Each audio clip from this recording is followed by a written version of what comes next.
শুনলাম, এখন আমরা চলে যাব প্রবাসীর বউর কাছে। কারণ আপনার তো স্বামী আছে তাই না, প্রবাস থাকে। তো প্রবাস থাকা অবস্থায় আপনি অন্য একটা পর পুরুষের সাথে যে কার্যকলাপটা করলেন, এটা কি ভালো করলেন?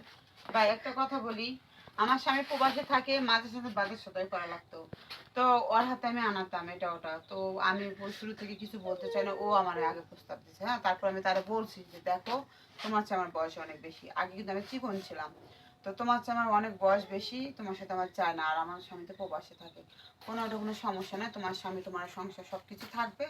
অনেকে করে না, মানে বোঝেন না, রসের কথা আমি গই লাগিয়েছি প্রীতির কথা রে। তুমি যদি না আসতে তাহলে ও কি তোমার ডাহিলি আসতে পারতো? এই জন্যই তো চিকন ছিল না। এই যে বাস খান দেখছো, বাস এবার পিঠা চিকন বানাবে আমি।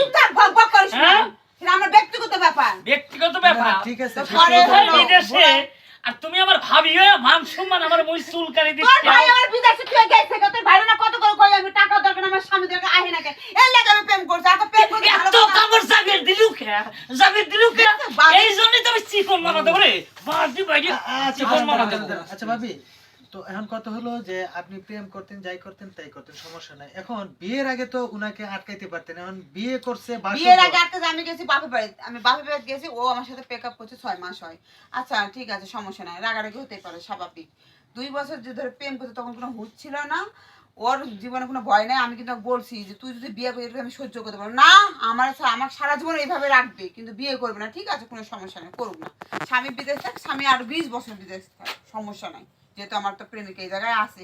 ও মা, আমি গেছি বাপের বাড়িতে, এদিকে বিয়ে করে নিয়েছে, তাহলে তো আমি খবরটা পাই, আমি চুপ থাকতে পারি?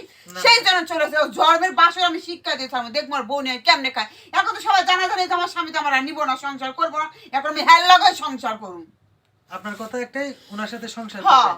তো এখন যে উনি আপনার হলো বিয়ে করে ফেলছে, তারপরে আপনি তো ইচ্ছে করলে এটা আর ব্যক্তিগত ব্যাপার, বউ থাকবে না যাবে এটা আমার জানার বিষয় না, কিন্তু আমি যখন চলে আসছি, কেলেঙ্কারি যখন হয়েছে, আমি এখন হেল লাগাই সংসার করছি। আজকে দুইজনের সাথে বাসর করাবো, আগে পিটবো, আগে চোর যেমন দর খেলে আগে পেটে না পায়ের জুতা দেখছিস, বক বক করিস না, পায়ের জুতা দেখছিস, জুতা দিয়ে তোরে আগে পিটাম। তো দর্শক, আমরা এই প্রবাসী স্ত্রীর যতটুকু কথা শুনলাম, এতে বোঝা গেল যে ওনাদের একটা সম্পর্ক ছিল গভীর, যে এখানে বিয়েরও একটা অবস্থান ছিল, যেখানে কিনা উনি উনাকে ঠকিয়ে তারপরে এই বিয়েটা করছে। তো আমরা আরেকটু ইয়ার সাথে যাবো, নববধূর কাছে।